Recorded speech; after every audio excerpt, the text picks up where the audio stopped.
When installing the Norton 5800 ADAEZ door operator on the pull side of the door, there are a couple of important steps to keep in mind.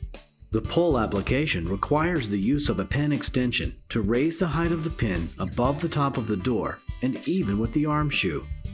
Just place the extension over the existing pin with the set screw facing out and tighten firmly with an Allen wrench. Next, place the arm down onto the pin extension. Be sure it's down as far as possible. Rotate the arm so the bolt hole on the end is a little short of the hole in the arm shoe.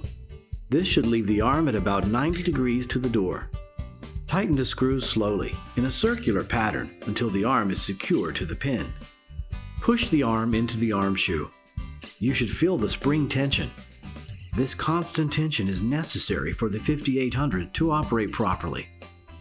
Insert the screw and tighten. The Norton 5800 ADAEZ operator is ready for use.